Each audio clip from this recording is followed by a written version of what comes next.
American Pete. That's right. American Pete.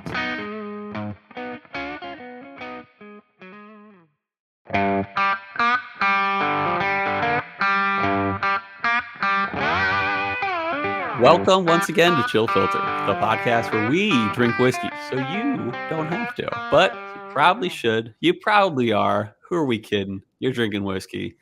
And that's why we like you.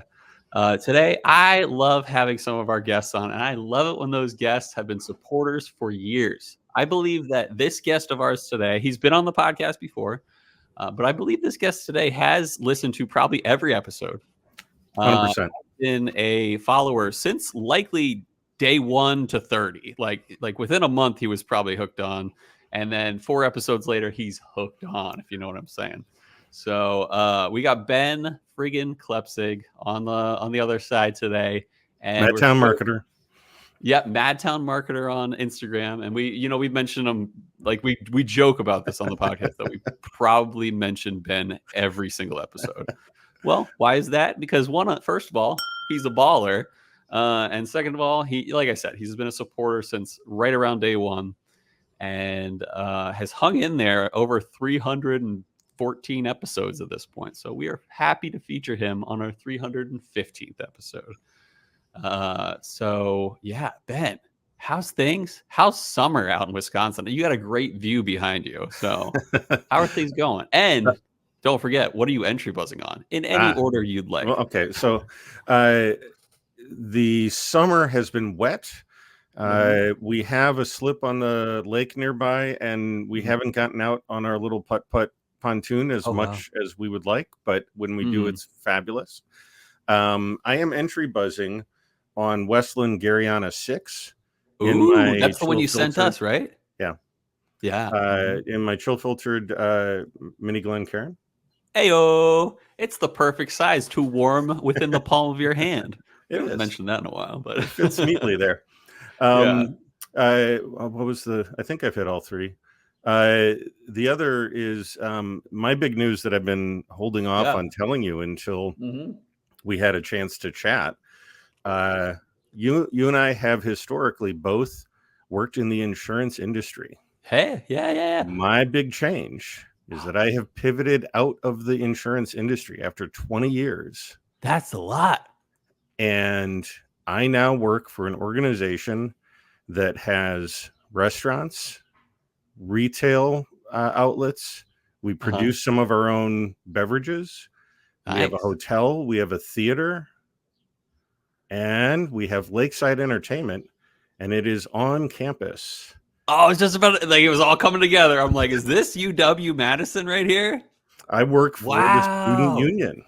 That's so cool. So you're doing marketing for them? Yes. My offices are above the terrace. Oh, do you have a window view? Do you have a freaking window view? If I step out of my door and look through my team's cubicles, absolutely. Dude, how far a drive is that for you? Less than my other drive. It's 35 minutes. It is amazing to have a chance to pivot to another industry and to be able to do all of these different things for an organization. I worked there when I was a student as a student supervisor, and to be able to go back. Go Badgers. Yeah. So it is amazing. I love the job. How long you been there now? Since December. Nice. And so wait, you said it was Memorial Union or the other one? Both, all. Okay, cool. Yeah. Nice. And the other cool thing is that last year we released our own lemonade made by a local brewery for us, contract brewing. Love Wisconsin. We are working on a new product, sparkling carbonated fruity water. And you have a hand in that marketing for that, right? My team developed, it's caffeinated too. So, and my team did all the design work. I did all the research to get the name right. So super fun. Cool. Yeah. That's awesome. Are you kind of like a director similar to what you were in your last job? That's cool. Yeah. And a team of about a dozen people. That's awesome. I'm excited for you. And it just, what you were talking about with like alcoholic beverages in campus. I'm like, what was it? It's one in like, there's only like less than 10 universities or something like that, like where it's like they are happy to serve alcohol on campus. Yeah, I and don't know what it is. so I mean, we aren't producing any of our own alcoholic beverages, but we do have our own beverages. And then the terrace, of course, sells a fair amount of beer. Yeah. And just recently, the athletic department got to go ahead to sell beer in Camp Randall Stadium. So it's Wisconsin, man. You know? Yeah. I mean, like, the funny thing is that Wisconsin, like, there are special liquor rules and just alcohol rules in Wisconsin. Like when I worked at Steve's, never happened, but I could have served alcohol, or I could have sold alcohol to a minor as long as their parent was with them, can prove they're their parent, and approved of it. And it's just funny to me, like how loose it is. And sometimes that's good and bad, but I think it's kind of just like who they are over in Wisconsin. You can bring your kid into any bar or any restaurant that serves alcohol, and that's not the case in every state.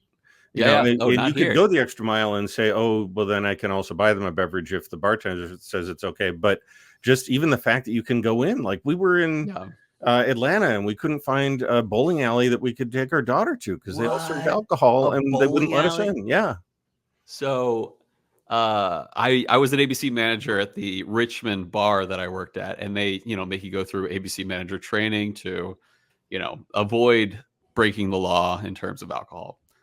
One of the rules and one of the expectations of bartenders was to keep an eye on children and make sure they're not sipping even once their parents' alcoholic beverage. So like that was my responsibility as a bartender, was to keep an eye. Is that kid drinking alcohol? Is he sipping his mom's beer or something like that? Yeah. And I thought that was silly, but it's not even a question in Wisconsin. It's good and bad. Yeah, there's a big drinking culture there, which is, kind of fun. But then again, the alcoholism rate probably is a little higher in Wisconsin. Well, but I'm curious, not having to do with alcoholism or anything, but more so having to do with the open mentality of alcohol. When did you introduce your children to alcohol? How old were they? When they could speak and ask. I mean, I would give them a sip, so if they're 5 or 6 years old, give them a little sip of something. And honestly, it's more of a deterrent than anything, because then they taste how terrible it is. And they're like, oh God, they don't want anything to do with it. When did your children, you have 3 kids, right? 2 or 3? Yep. Yeah. 3. And when did they start enjoying alcohol, I guess? I think kids today don't really do much alcohol. They do other things. Kids these days. Yeah, kids these days. But I think probably late teens. Honestly, it wasn't a big focus for any of them. Yeah, and that's good. And I think that's the beauty of like Wisconsin. There's good and bad, but I think the good is like, hey, giving them a healthy expectation of alcohol and a healthy introduction to alcohol. Because for like, I guess I turned out all right. I would like to think so in the alcohol department. But I waited till I was 21. And but then there's other people that are, closet's not the word. You don't want to say that. But like people that hid their alcohol, consumption from their parents, and maybe got in trouble with that because it was like, but when you are able to say, hey, Dad, I'm, sipping this beer, you're like, keep an eye on them, but like they're going to be fine, But when it's like hidden or secretive, might not be the best thing. But yeah, I waited till I was 21 to 83 years old. Open communication. So. And that's one of the things I love about you, Ben. I've asked you, I think it was on the last time you were on. It's like, what do you do with like boyfriends and stuff like that? Because you are a girl dad. You have 2 daughters, 2 girls and a boy. Girls. And it's like, you want them to have good relationships with men, but you also want to be super protective.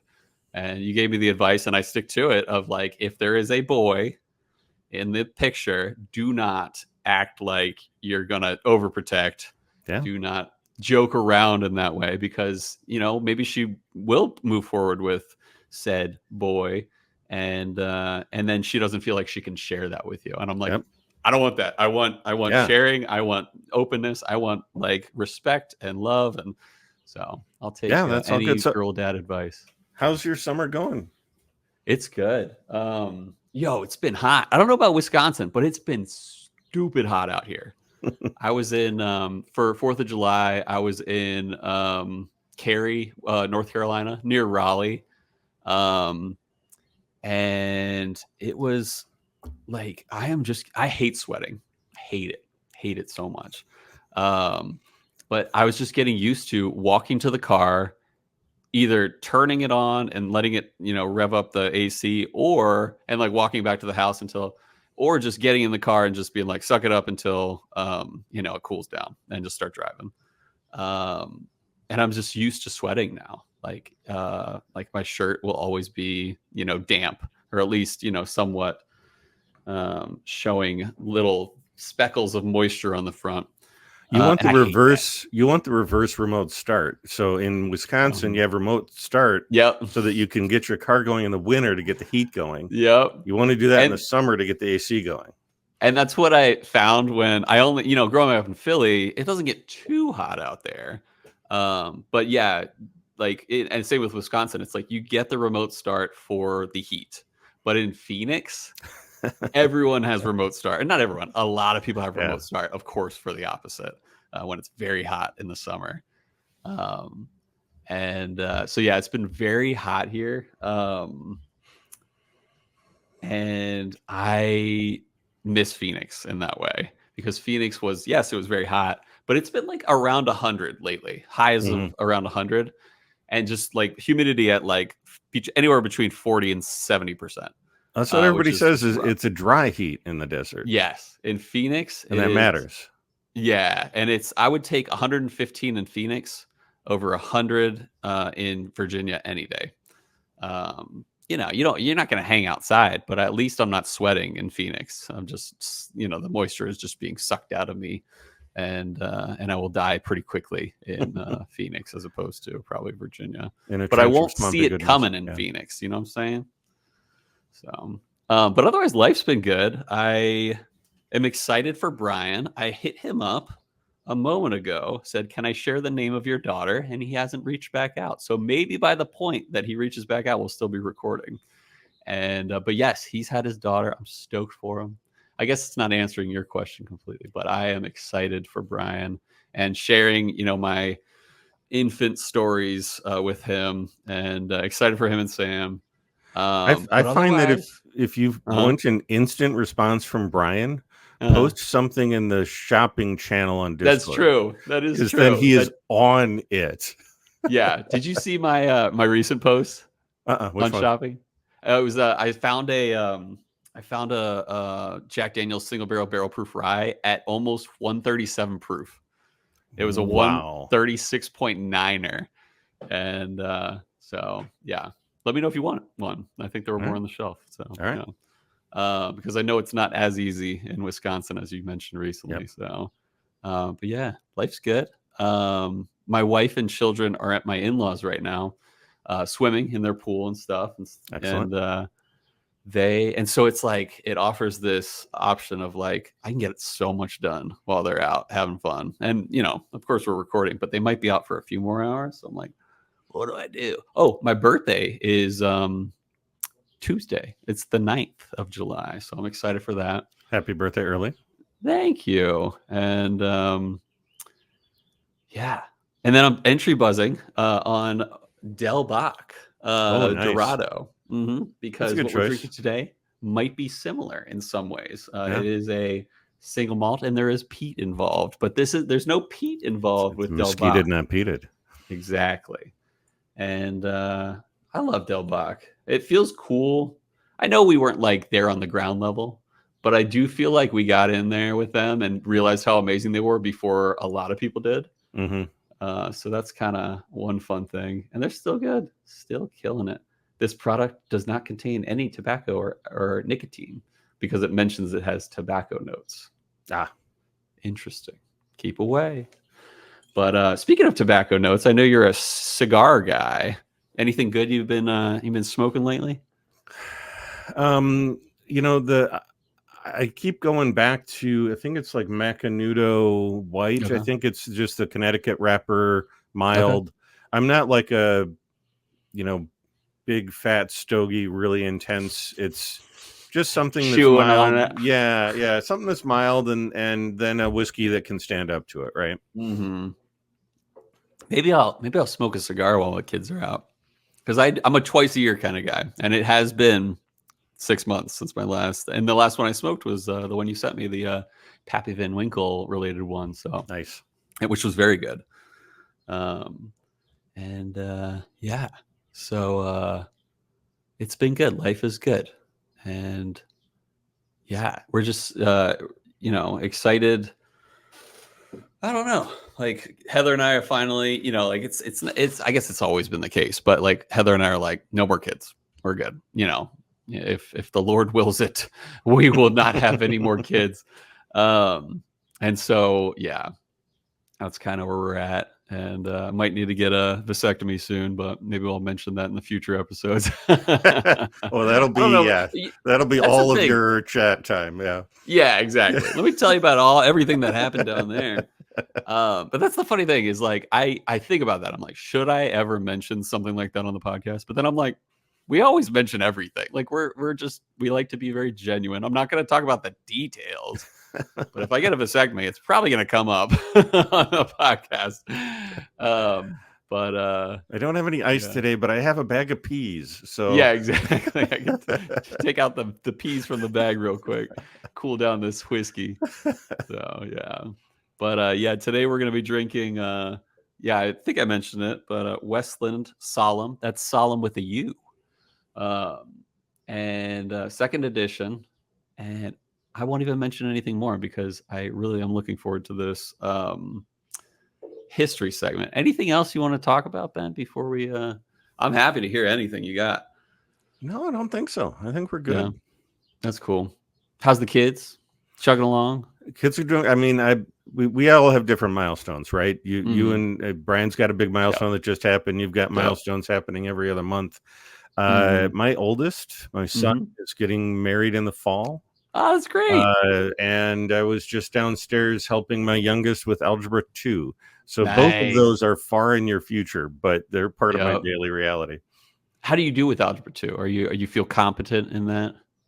For the most part, I'm pretty good. When she starts doing pre-calc next school year, that may be reaching the limits of what I can remember from my school days, and even Googling is going to be tough. But I can do Algebra 2 just fine. I remember pre-calc. I don't remember too much from it. I remember learning two things, and some listeners are dropping off at this point. I remember conics, which were like hyperbolas and parabolas and stuff like that, or not parabolas, hyperbolas and ellipses. And then I remember the difference quotient, which shows up in calculus, which I think is pretty cool. And but that's it. I don't remember anything else. But I remember like something to do with derivatives or derivations. Yep. Yep. Exactly. Yeah. The difference quotient was basically the setup for limits, which were the setup for it wasn't the setup for limits. If you combine limits and the difference quotient, you get the derivative, basically. So as you know, as the limit approaches 0 is really what your dx is at that point. So yeah, those out there who are still hanging in there, we appreciate you. So shout out to all you guys. Those who are about to math, we salute you. Yeah, exactly. So why don't we send it to break real quick, and then I'm excited to do the history, but I'm more excited to drink this Westland option. So we'll be right back after this quick Wisconsin walk break.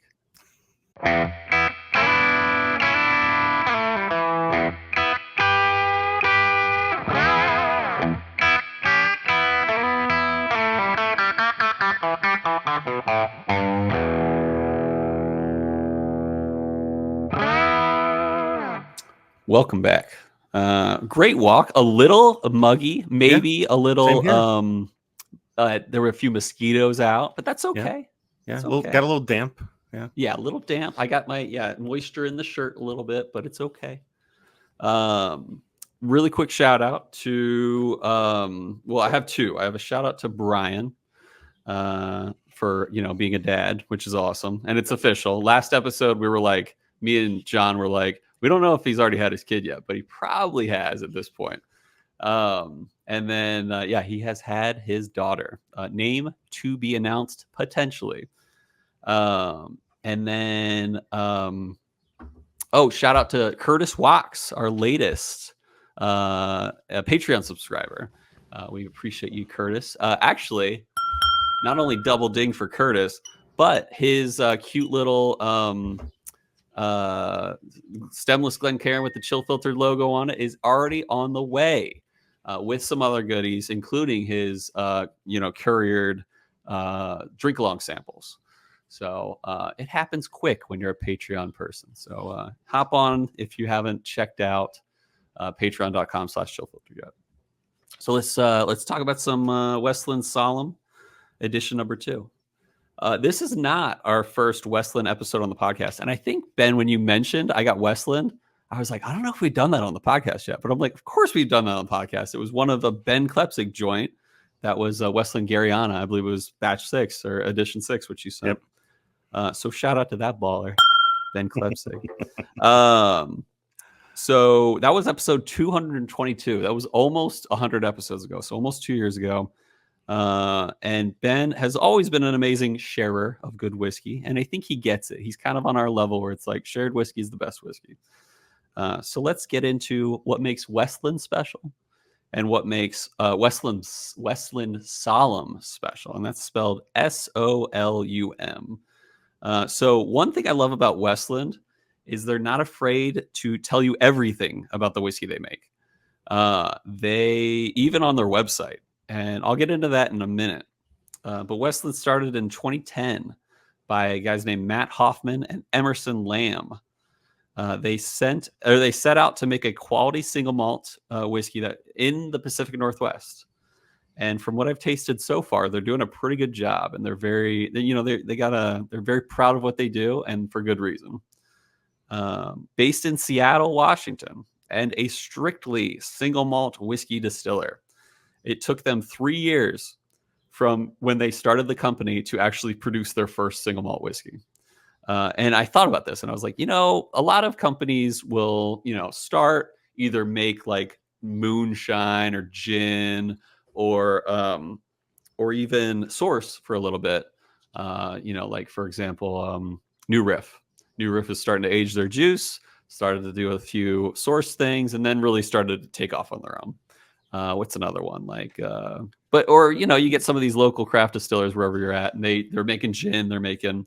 Bardstown did the same thing too. Their fusion series and their discovery series. Exactly, they did a lot of blending. Yeah. And they're producing so much whiskey right now, but they're just letting it age, which is respectable. Yeah. But when you get a company like Wilderness Trail, or in this case Westland, where they're like, we're just gonna be really, really proud of our distillate, but we just got to let it age. And we got to put out always good stuff. So like one of the great examples, like I just mentioned, was Wilderness Trail, where their minimum age on anything they've ever put out is 4 years. So you just got to wait. You got to make it, and you got to wait and hope it's great. And in this case, and probably the case of, I have had Westland before, and every time I had it's great. But I assume everything they've done is pretty solid. And the cool thing too is that they age decently long. Nothing bad to say about Del Bach, another single malt distiller, but they usually age about 14 months in, I think it's 22-gallon barrels. So not huge barrels, but they're kind of nailing it on the aging. And they're really hitting that spot with a small barrel. That being said, it looks like Westland's usually used to larger barrels. For example, what we're drinking today is at least 53 years or months old. And so I thought that was pretty cool, at least over 4 years for something like what we're drinking today. So, but I think when distillers are saying, like the ones that say we're going to wait instead of either producing other things or sourcing, those are always the good ones. So nothing to say the other ones are bad, but it's pretty like reliable that people that do that are they know themselves, and they're sticking to their quality standards, right? So exactly. I was just looking at the bottle. The bottle says aged a minimum of 3 years, but from looking at the website, it was aged for 53 months, so almost 4.5 years. Exactly. They waited until it was ready. Bottle when it's ready, as they say at Maker's Mark. I think that's Maker's, yeah. But they probably say it a bunch of places. Anyway, like I said earlier, they are very transparent on their website. They even say they are, quote, unequivocally transparent. And here's proof of that. On their website, they mention everything that goes into their process, whether as a general distillery or as a product. Where did they get their barley? What kind of barley did they use? What their mash size is? What their exact yeast strain is? Number of washes they use, the strength of their wash, the still height, the range of exit proofs, the range of barrel entry proofs, like all these things they mention very clearly on their website. And it gives you this idea, this feeling that like we're all in this together. If someone wants to copy us, they can learn too. They can develop their own product too. But it's not like super secretive. It's not super like proprietary.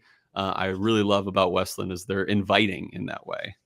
And I think they were one of the distillers that were key in the movement for the American single malt designation. 100%. Yeah. Mm-hmm. I think they might have been even like the front runner of pushing that forward for the standard. Yeah. And they're very much one of the more notable, like if you think like what are some American single malts you've heard of? There's only four that come to mind that are just like, oh, definitely. One's Westland, one's Stranahan's, one is Virginia Distilling Company, and then the other one's Delbach, I would say. But there's probably a few I'm forgetting, but that are like strictly like single malt. Yeah.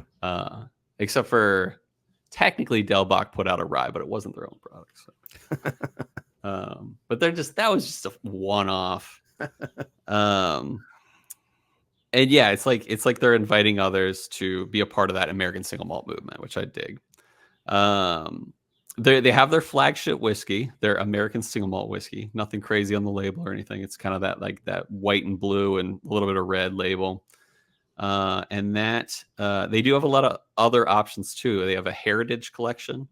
In that collection, they have a sherry wood. I wrote that twice. A American oak and a peated option. And let's see. They have as well. Sorry, I basically just got a thing from Bryan saying, "Hold off for now." So. Bryan had a kid. That's about it. And they have a peated option, and they'll get like peated. What do you call it? Peated barley from that. So, and then they have what we have here as part of it. The Westland Outpost range of whiskeys. There's Garyana, what we've had before, what you were entry buzzing on, which they feature a Pacific Northwestern Garyana oak in the process of aging, which is not your standard North American white oak or anything like that. It's very special. And from what I remember, it kind of did have its own taste to it, which was kind of cool. Yeah, kind of a little bit of a smokiness almost, even though it wasn't peated. Yeah. And then they have I think it's pronounced Colère. You know what I'm talking about? Yeah. And it's spelled Colere, similar to just my name and an RE at the end. Some cool forgotten varieties of barley in that one, like some that you've never heard of in the whiskey world. And then thirdly, they have the Solum release that we're drinking today. I guess I didn't research. Why do they call it Solum? Do you know that? If you don't, that's fine. I don't, and honestly, I was talking to you before, the website has a lot of artful marketing copy, but doesn't get a lot into the reasons for the name. Which is totally fine. Name whatever you want, Westland. And so let's get into what we're drinking today. Westland Solum Edition 2. Featuring, get this, listeners, get this, viewers, get this, Ben, who already knows, American peat. That's right, American peat. Peat is not just a Scottish or Irish thing. It's not super common in the U.S. comparatively to those other countries, but even Washington State has peat, and they peated their malted barley with the burning of American peat, and I thought that was really cool. One thing they mention on their website is the word terroir, Frenchy word, which is basically like the environmental factors that go into the product. And I'll tell you this, there is no way, I'm just guessing, but I would bet money, there is no way that the American peat, that the flavors and everything that it gives off into a peated thing is going to be anywhere near, not anywhere near, but like exactly the same as a Scottish or Irish peat. Well, there's variation even peat, within Scottish peat. I mean, yeah. So it's the individual place that it comes from matters, and that's what they like to do in the Pacific Northwest with this. Yeah, I mean, you think of like probably the salt content in some of this peat. You know, you think of like the hazy, misty area of Isla, and all this salt water is spraying up, getting into the Isla, you know, peat, and it kind of shows up. I at least think it does. On the finished product of a good Isla. You know, you're drinking like Lagavulin and you can get a little brininess to it. But I have a feeling that it might not be anywhere near. It might be near, but it might not be exactly what you're getting from American peat. So, well, and there are American distilleries that do peated products, and they have another peated product that isn't part of this, but it's all because they're buying peated barley from Scotland. Exactly. You know, or in the case of Del Baca, they're doing a different mesquite, not peated. Yep. And that's a really good point because, yeah, whenever you do see American peated barley, 99% of the time, it is like is imported from Scotland or Ireland or something like that, where they malted it over there and brought it here. And so it's kind of cool that like, no, this was all done. And I'll get to that where it was. Actually, I'll mention it now. They mention on their bottle and everything, they say the grain bill is from Skagit Valley malting peated malt. And Skagit Valley Malting is the company. And they're just an hour north of Seattle. So it's not like they're, you know, importing from Scotland. They did it all themselves, which is super cool. The cask types for the Solum release, they had 3 types of cask. There was a Cooper's Reserve, New American Oak. That was 43% of the aging was done in that. The Cooper's Select and New American Oak, that was only 14%. Don't know the difference, but I bet it's super cool. And then thirdly, another 43% is, so it looks like maybe there were 7 barrels, doing math the way I math. And there were at least 7, maybe 14 barrels, but there was a ratio of 1 part Select New American Oak. There was 3 parts Reserve New American Oak, and then there was 3 parts First Fill Ex Bourbon. So minimum maturation time 53 months, so just about 4.5 years. Alcohol by volume, this is 100 proof, 50%. Alcohol by volume. Total bottled. So this, yeah, maybe it would match with 7. I don't know. Maybe it would match. 7 barrels would produce maybe 5,212. I don't know. It depends on the size of the barrel. Total wine price. I got about $185. Was that about what you spent, Ben? No, actually, part of the reason that I got it was there was a heck of a deal. Oh, nice. And I got it for $150. So, it's worth it. Yeah. So, let's drink. I have my glasses lined up. Got cork pop coming. Did you? Oh, go for it, please. How much have you drank it in so far of that bottle? I sampled it once months ago when I first got it, and then I sent samples. So you can see the bottle here about yay full. Oh yeah, you got plenty. Yeah. All right. So let's give it a color. What do you think, Ben? Lighter than I would have expected. Yeah. Especially compared to a 14-month aged Dorado. Yeah. That was aged in. This is a little bit short of terracotta tile, I would say. More of a sunflower color, close to your shirt color, actually. Yeah, actually, that's a good point. If you hold it up here. Yeah. Man, like a goldenrod.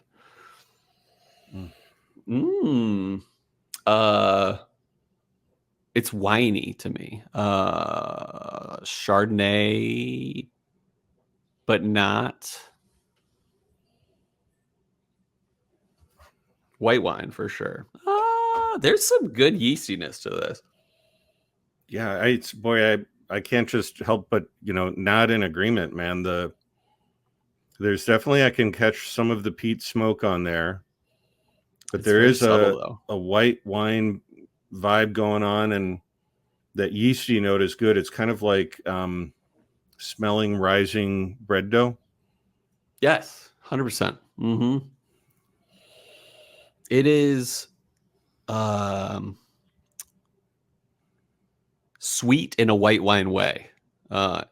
But it's definitely very different on the sweet smell compared to Dorado, Del Box Dorado. And it's not all the way down to a Sauterne dessert wine. It's not that sweet. Yeah. Mm-hmm. Yeah, I 100% agree. It is. Yeah, like a Rightly Chardonnay that's a sweet. little bit on the sweeter side. It's not a dry wine. I actually 100% agree with you, because like to call this leaning towards like a very sweet white wine, not what I'm going for here, but it's got the sweetness lines up, like the brightness of the sweetness lines up with a white wine to me. Yeah. So I went in for a sip, mm-hmm. and the smoke comes forward a little bit more for me. The sweetness of the wine is still there, but I'm getting kind of a nutty note. Maybe some of the barley nuttiness coming through. There is a peat shows up. Unlike anywhere near where the nose peat was showing up. Like it is very prevalent on the palate as opposed to the nose. Still delicate though. I mean, if I don't see anything in the website or on the bottle that talked about any kind of a ppm measurement, but Good point. this feels more like in the 15-20 range. 100%. This is not heavily peated. Yeah, this is no Ardbeg. This is no even Lefroy. There is a herbalness to this. Are you getting any of that? Like it's like almost like walking through the forest, smelling like some of the herbalness of just the general, like what I would expect of like the Pacific Northwest. Maybe not in a cedary or evergreen kind of way, like mossy, but more in like a summer moist. A mossiness. Like you can kind of smell the forest floor. It's funny you say mossiness, because I'm like, no, that's perfect, because peat is similar to moss. Yeah. So it makes sense. Yeah, this is good. I'm catching, on going back to the nose a little bit, I'm catching a little bit of a peachiness. Like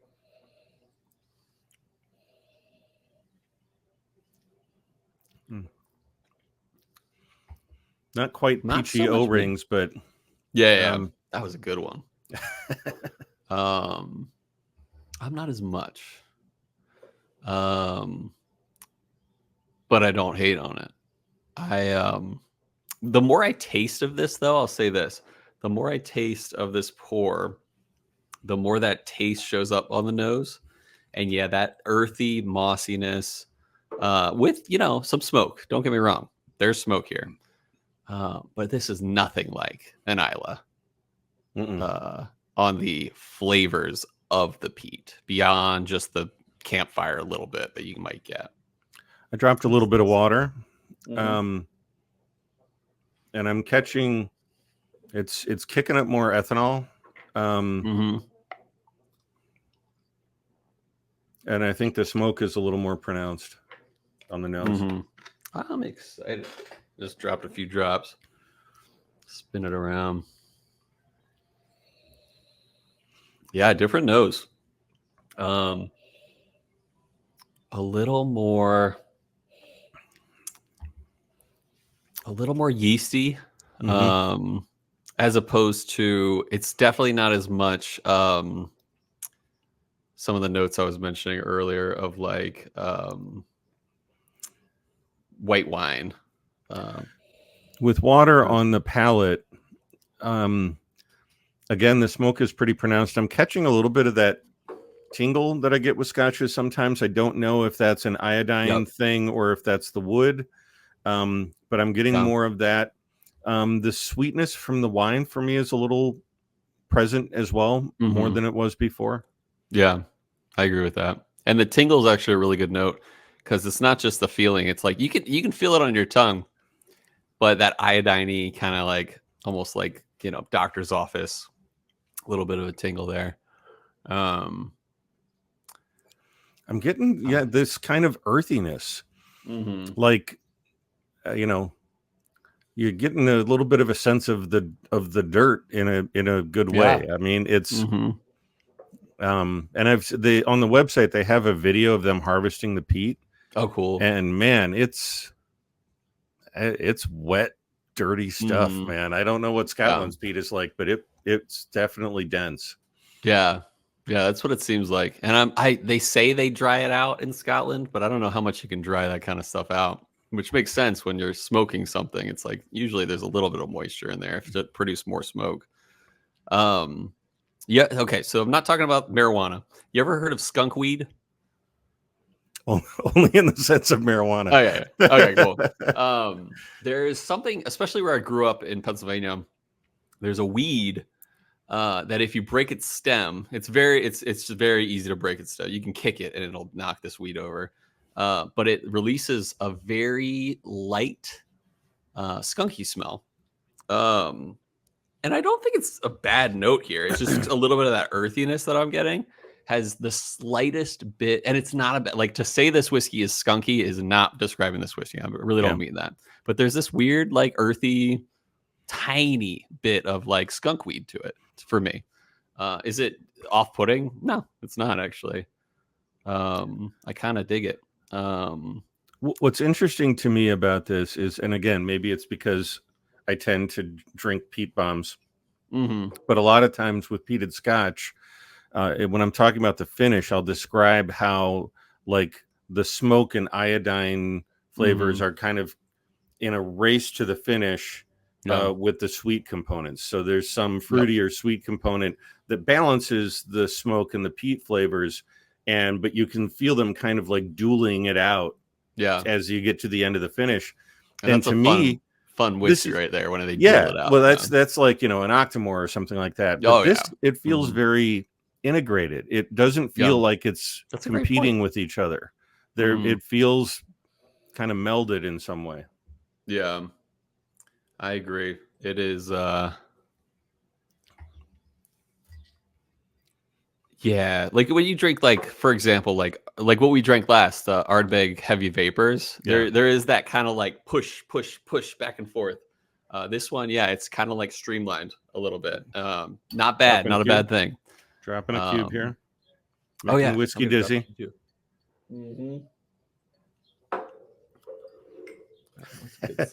I remember asking you a question once offline. I said, after you drop a cube, you often like talk for 5 minutes. Is that like intended to like give the whiskey time to melt? No, we just lose track. We just digress. Yeah. All right. I rarely have these standard Glencairns. I recently had the slight tasting yesterday. Oh, is that the one I recommended? Yeah. So I love this whiskey too much to throw it on the ground like our Scottish friend. I quoted that yesterday too. I was like, all right, so first you're going to pour it, then you're going to throw it on the ground. Shout out to Richard Patterson, which one day maybe we'll have him on the. Oh, that'd be so cool. Good. Honestly, it wouldn't hurt to ask at this point. We're 315 episodes in. Yeah. Who owns Dalmore? The nose calmed down, right? I mean, no surprise. The nose is a little deader with the addition of the ice. Sweeter. But you can still picking up the sweet and still picking up that hint of smoke. Yeah. It's just less lively. That's how I'd put it. It's So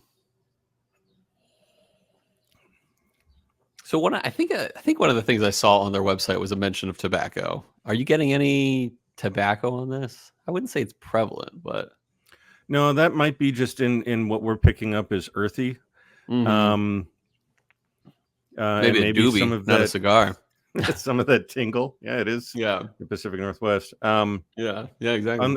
On the sip for the ice pour, I'm getting it feels sweeter to me. And a little bit more of the kind of split on what I was talking about integrated before. It feels a little more distinct Here's the smokiness, and here's the sweetness. Smokiness shows up more with the ice. It is the closest to Isla, in my opinion. Similar to what you're saying. It's a little more like what we expect from Isla, of that less integrated, more like, push on each side. I'll be honest, I really like the ice pour. Me too. I think it's the best pour. It's got a like the sweets really popping more. The smoke is popping more. It's good. Slight brininess. But the water and neat pours didn't have any brininess to me. I hate to say it. I hate to put down American single malt, but this is most enjoyable when it's closer to an Isla. Yeah, for this one, to me. Well, it's such a unique thing that they've done to do a completely American version of what the Scots do. Yeah. Boy, keep it up, Westland. This is good. I'm not getting that skunk weed note that I was getting earlier. Yeah. Which, like I said, it wasn't a bad note, but I think I prefer it without the note. And ice is kind of taking away a little bit of that earthy, skunky. I'm impressed. And this is kind of like this is a limited edition, basically, from Westland. This is edition number 2, so they've done one before this, and there were only 5,200 barrels. 5,212 barrels. Bottles, not barrels. That's right. Thank you. There's a big difference. And it is.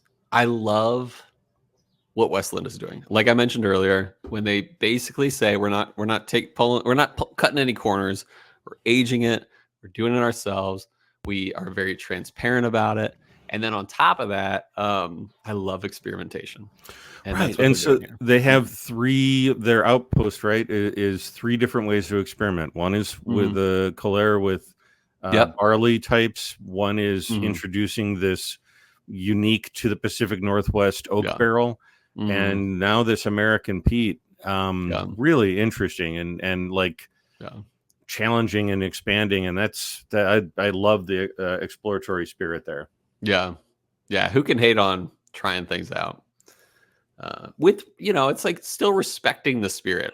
There are companies who shall remain unnamed that experiment maybe a little too experimental and without respecting the spirit behind it. But I think Westland here is complete respect for barley and single malt whiskey, as they, mess around with things like Garyana oak or different types of barley, or in this case, American peat. Well, it brings to mind what some of the best Scottish distillers do. I want to say it's Bruichladdich that does some experimentation with everything off of the Isle of Ela, or we're going to do this specific mix of barley that most people aren't using. So it feels very much in the spirit of some of these old great Scottish distilleries. No, that's totally Bruichladdich, where they're even Octomore is an experimental thing. Even their what do they call it? Their Wee Laddie, or is it not Wee Laddie? Classic. I think it's just And but then you think even Ardbeg, with their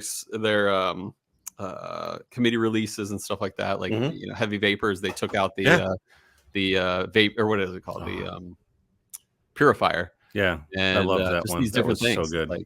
I love that kind of stuff.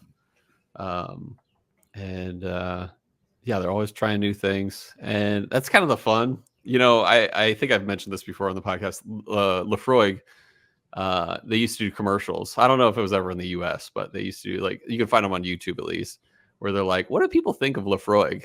And people are like, I don't know, that smells like, or that's as if you took a sailor's boot and emptied it out into a glass and drank that, or it's like dragon's breath or dragon's snot, that or things that are just really random, but they can experiment, and they can also joke about themselves and not take themselves too seriously, but still respect the spirit, which I really love. So, well, and I've been a bit of a fanboy for Westland for a while, and I was in Seattle and visited their tasting room, and it's just when you discover you discovering Del Bach, when you discover something and get excited about it. Yeah. It's just so cool when they deliver on it.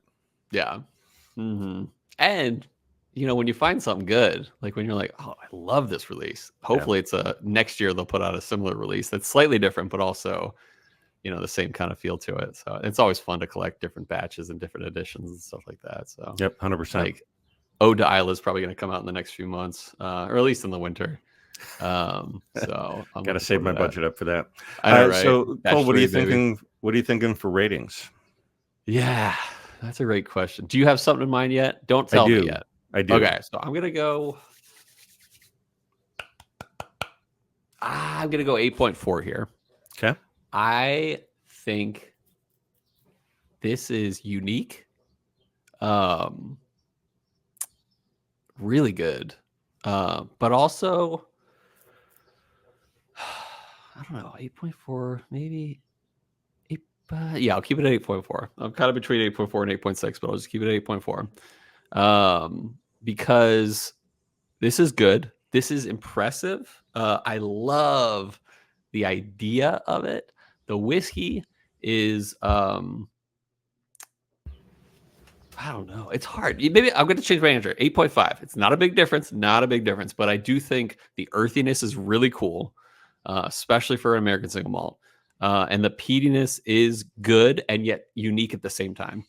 The water pour is best, like we both agreed.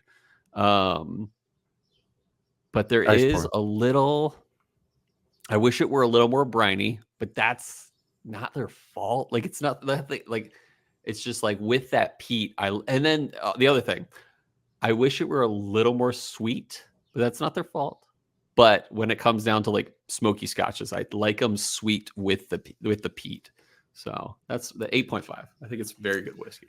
Yeah, so this is probably one of the biggest gaps we've had, and part of it is that I'm an acknowledged Westland fanboy, so that may be biasing me a little bit. Yeah. For me, it does reach Hubba to What status. Nice. And because I think about most of my favorite whiskeys are peated. So I have a sweet spot for that. And I usually like the peat bombs more. And what really impressed me was the integration and the balance of it. And the fact that I liked every pour and I liked the ice pour the most, which is really unusual for me. There's only one other whiskey that I prefer over ice, and that's the Nika from the barrel. Totally. So, and you taught me that. That was me drinking along with your 3 stages. Worth trying, everyone. It's worth trying. So I went 9.3. I mean, I really like this a lot. I love it. Hey, and then here's one of those things where you batch 3 comes out or edition number 3 comes out, and you get it, and you find out what are the slight differences. Do a side by side, and assuming they're like honing that craft too, knowing a distillery like Westland. Well, that absolutely happened. I mean, I think the Garyana, they're on edition 8, and the next one coming out will be 9. And they are they play with the percentage of barrels that are Garyana barrels. Oh, cool. Like, the early ones had a ton of Garyana, and they had to dial it back to find the right mix of how much to give Garyana. So I love it. Experimentation. That's great. All right. Well, now that we've given our ratings, I think it's time for our next segment of the show, a segment that we like to call Whiskey World News.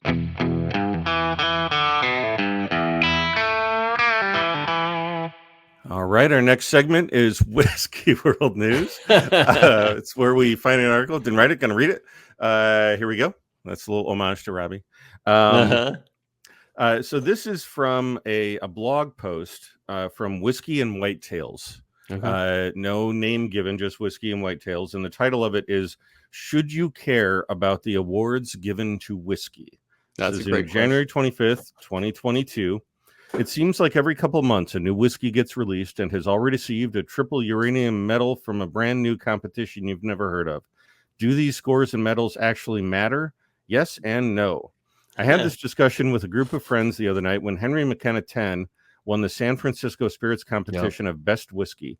The world went into a frenzy, and HM10 has been allocated ever since. So much so that when where I work only gets an allocation about every 3 months. It brings up another topic as well. Should these single barrel variations be allowed to enter or allowed to receive these best of medals? Question. We have no idea what is being sent, but the common assumption is that the brands are sending their honey barrels into these competitions. Why would that matter? Well, for two reasons. One, a honey barrel is a term given to a barrel that is pretty much deemed one of, if not the best. Yeah. And two, you will never be able to chase the high of what the judges received. That's a good point. The H. Taylor Single Barrel won Best Whiskey in the World for 2020, and that is something you hardly ever even see priced for secondary in a store. Yeah.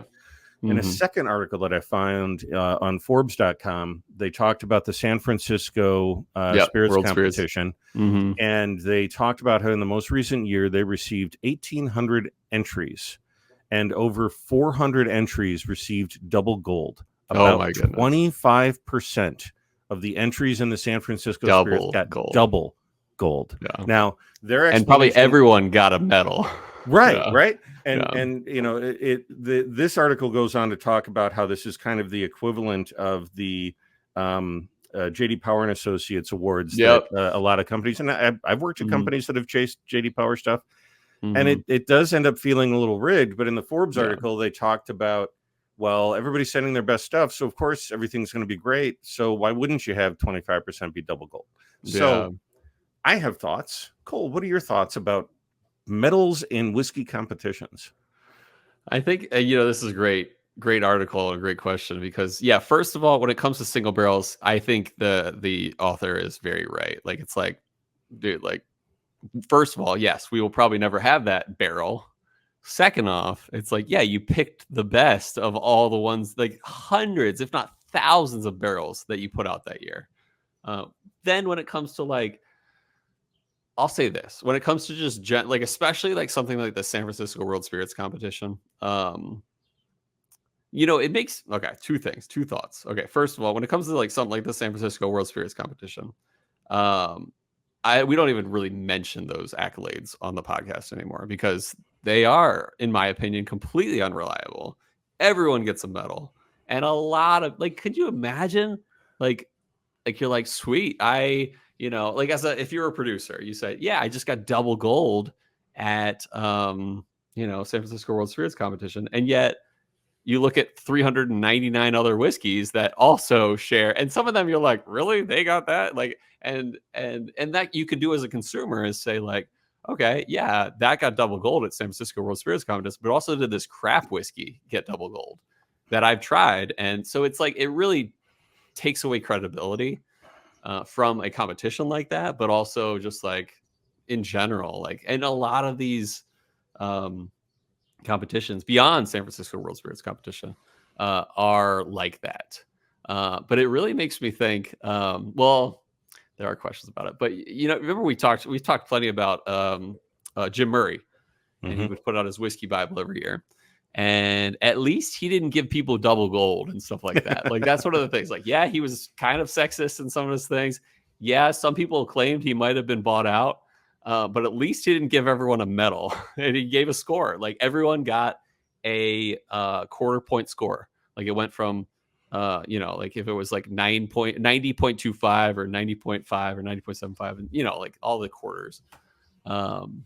But I dig that about Jim Murray, to be honest, is that he had his World Whiskey of the Year, and that was the best thing he had that year. Yeah. And it wasn't like, hey, these are all in the top tier right now. It's like, if you really wanted to break it down and say, like, hey, these are all between 90 and 92 score, that's cool. You can do that, but at least you can somewhat rank them. But I just don't like how you really can't rank things from these specific, like, someone like the San Francisco World Spirits competition. I'm curious what your thoughts are. So I'm going to speak out of both sides of my mouth, right? Okay. So as a marketer, I have entered competitions that I know a huge percentage of people win the competition. Yeah. And I have used that to impress my bosses with how awesome my marketing is, even though I know it's a little off, right? Yeah. And so I roll my eyes at these medal designations and the fact that 25% get double gold, not just gold, double gold. So it's got to be at least 50% the highest, that's gold. There's no platinum or anything. Right. No, it's double gold is their highest price. Yeah. So it is completely eye rolling. Having said that, if I'm in a liquor store and I'm reaching for bottles on a shelf, and there's 2 bottles, and I haven't heard of one, and I haven't heard of the other, but one of them has medals on the hang tag. Mm-hmm. It affects my purchase behavior. So I get why they do it, but I think it's probably BS. Mm-hmm. At least you can't really claim. Well, you could that they're being bought out because they probably could theoretically. Well, I mean, it costs $500 to enter a whiskey. So yeah, exactly. Yeah. So no, I like that article. All right, let's get over it. We have 2 past questions from Whiskey World News. Let's get to them real quick. So first, we got, what whiskey would you pour for your birthday? And I don't think, did we go over this? I don't think we went over this. I don't think so. If we did, yeah, everyone can just skip 30 minutes ahead. But I said Stag, and this was okay. So there was a caveat to this.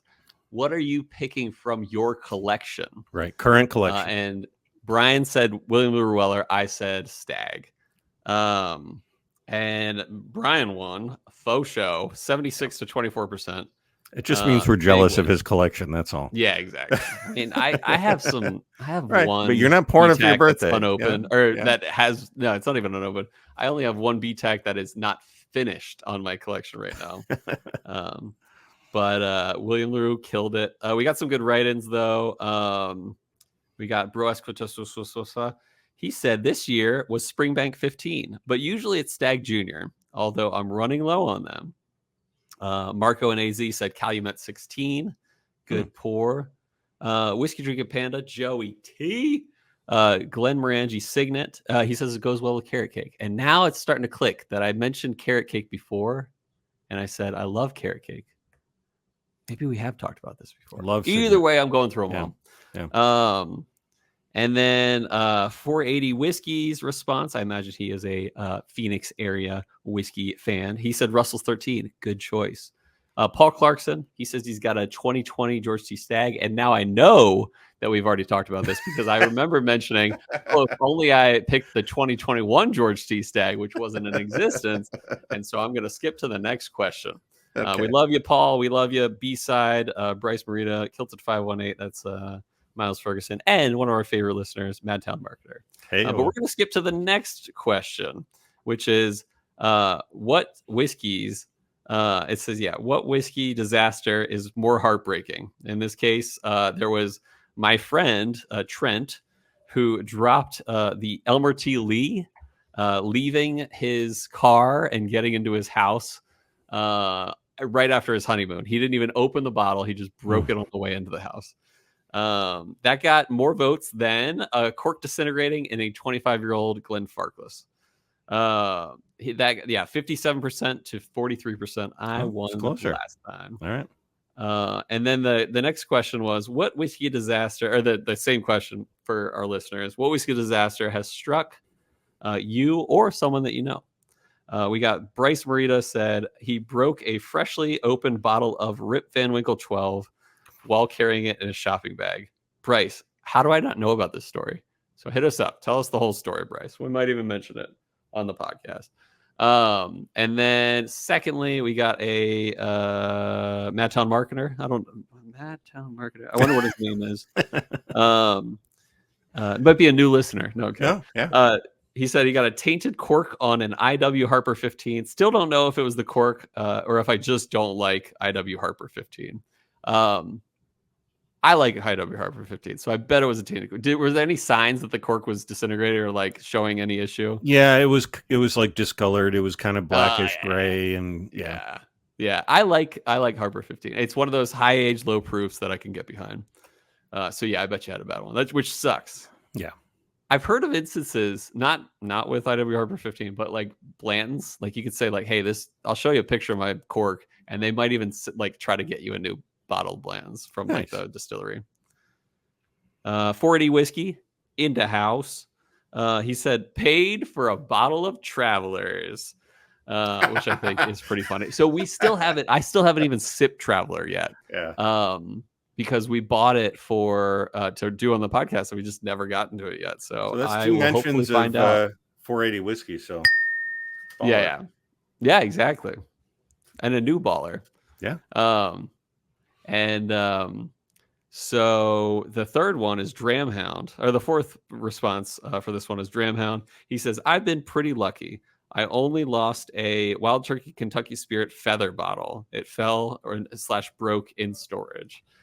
So, so Ben, you got a question for us this week, and I liked it.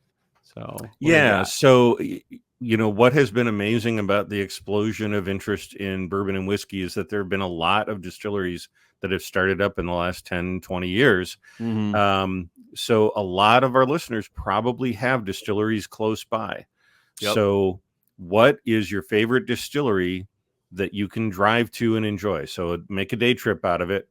What's a favorite distillery that you can personally visit and not have it be a whole trip? Mm-hmm. For me, yeah, go ahead. I'm gonna say Driftless Glen. I was just there a couple weekends ago. Had a tour. Had a fabulous experience. You had a what? And it's only an hour away. I had dinner there. Got the tour and got to taste everything I wanted. He just was standing behind a row of bottles, and I could ask for whatever I wanted. I loved it there. I've been there only once. Yeah, and it was for that. I mentioned it before. This is where I met Caleb Olson and my bourbon journey, Scott. Great place. Love Baraboo. And it's such a nice distillery site. It's like right on the creek. Mm-hmm. And it's like you could like drink out by the creek and probably order food as well. And right next door to the Circus World History Museum. Oh, really? Yeah. Barnum and Bailey's summer training grounds. Was that across the street? Just down the street. So you can see the tents and the trains and stuff from the Do they still deck. use it? It's a Wisconsin Historical Society site now. That's cool. I love that. So this is a hard one. I do have an answer, but I want to okay. So your question is, what is your favorite? Your favorite distillery you can drive to. Gonna have to go with A. Smith Bowman here. I kind of figured, yeah. Yeah, it is. It's an hour and a half, or less than an hour and a half away. And the other option, there are a few other options. There's in fact some really well respected options, like Virginia Distillery Company, which I mentioned is a huge single malt maker. They're only about an hour and a half away in Lovingston, Virginia, and they're very respectable. But I actually, believe it or not, I've never had their product. Have you ever? Mm-mm. So they got like Courage and Conviction, and they got a few like sherry finish stuff and all that kind of stuff. Really, really well respected in the single malt scene. But in terms of like, I love A. Smith Bowman. Like great bourbons, soon to be great ryes. Did we mention? I don't know if you remember this, but Bryan and I, when we toured, when we toured. Oh, we toured hard. We tasted their unaged rye. They were like, "This is our first batch of legit rye, and we haven't even put it in barrels yet. But you guys can sip from the huge thing they have. Is amazing. So that's like check box on like the bucket list that I never knew I wanted, but yeah, it's there.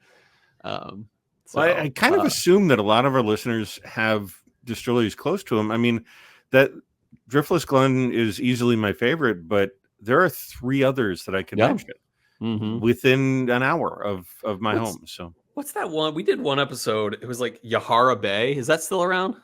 That got bought by Driftless. Dancing Goat. Oh, cool. Nice. Yeah. Nice. And then, Dancing Goat's not far at all from you. Yeah, that's 12 minutes away. And then there's Jay Henry. Yeah, that's right, Jay Henry. And Wallersheim does whiskey as well. Heck yeah. So, yeah. That's sweet. Yeah. I mean, in terms of me, I got the ones that I have heard of. Ragged Branch, they do some good stuff. Yeah, Virginia Distillery. There's another one called Copper Fox. That's in Williamsburg. And those are the big ones that I've heard of.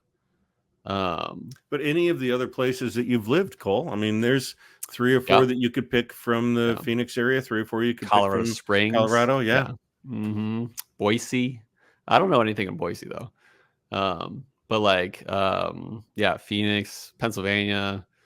Where else have I lived? Texas. But yeah, they're doing good stuff. So yeah, we're curious if you're if you want to write in this week, we would love to hear your favorite distillery that you could drive to. Maybe it's 4 hours, maybe it's 2 hours, maybe it's only 30 minutes, which is amazing. Day trip. Day trip. All right. So that's that. Yeah, we want to hear from you this week. And any last thoughts, Ben, before we close it on out? Any hopes or anything like that? My hope is that Bryan is having just the most amazing time bonding with his child. And I hope that you continue to have an amazing summer. If you got a good summer, maybe you'd hope the heat breaks a little bit. That would be my other hope.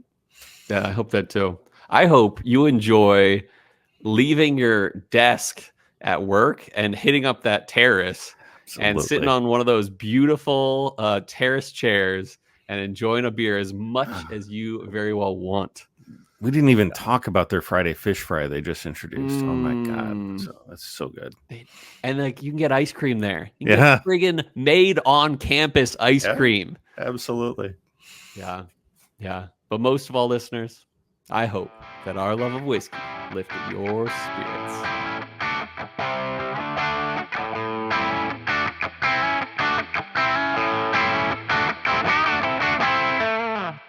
When we toured, we toured hard.